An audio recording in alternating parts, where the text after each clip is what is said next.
mengatasi kelelahan. Tetapi orang-orang yang menanti-nantikan Tuhan mendapat kekuatan baru. Mereka seumpama Raja Wali yang naik terbang dengan kekuatan sayapnya. Mereka berlari dan tidak menjadi lesu.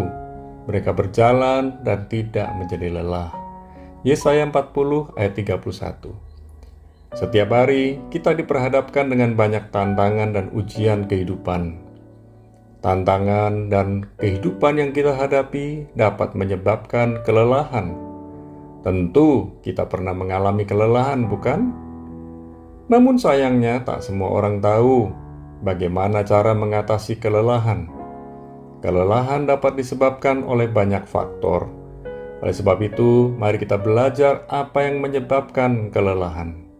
Kita juga akan belajar bagaimana solusi dari mengatasi kelelahan. Yang pertama, penyebab kelelahan. Kata lelah dalam Kamus Besar Bahasa Indonesia memiliki arti penat, payah, letih, lesu, tidak bertenaga.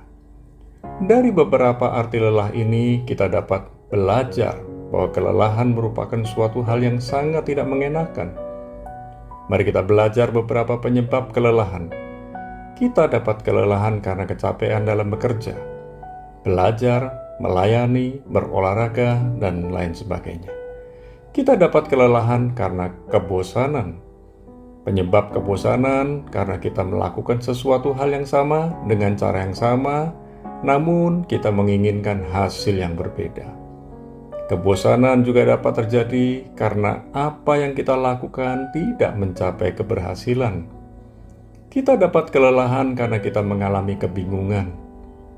Orang yang sedang kebingungan dapat diakibatkan karena ia tidak memiliki solusi dalam menghadapi problema kehidupannya. Tenaga dan pikiran serta kemampuan kita terbatas. Oleh sebab itu, kita jangan sampai salah strategi dalam mengelola kehidupan kita setiap hari. Yang kedua, jalan keluarnya. Mau tak mau, kelelahan harus kita jalani, hadapi, dan atasi. Kita harus memulai dari awal. Kita harus mulai mengganti cara atau pola kerja, studi, pelayanan, dan strategi yang telah kita lakukan selama ini.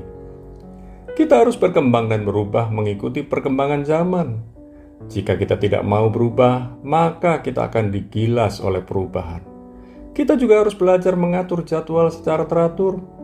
Keteraturan adalah bentuk kedisiplinan dan komitmen kita terhadap kepercayaan dan tanggung jawab yang kita emban setiap hari. Kita juga harus menyadari setiap kekurangan dan ketidakmampuan kita.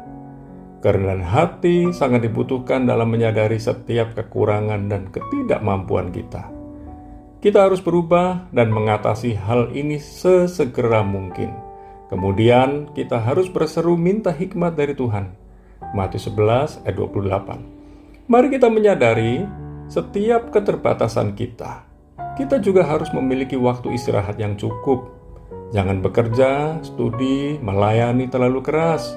Jika roh, jiwa, dan tubuh kita memberi sinyal agar kita segera beristirahat, maka kita harus segera menanggapi sinyal roh, jiwa, dan tubuh kita. Oleh sebab itu, milikilah waktu untuk refreshing dan berekreasi. Family time adalah salah satu bentuk refreshing dan rekreasi yang paling indah dalam kehidupan kita. Ingatlah, makna kehidupan yang kita jalani.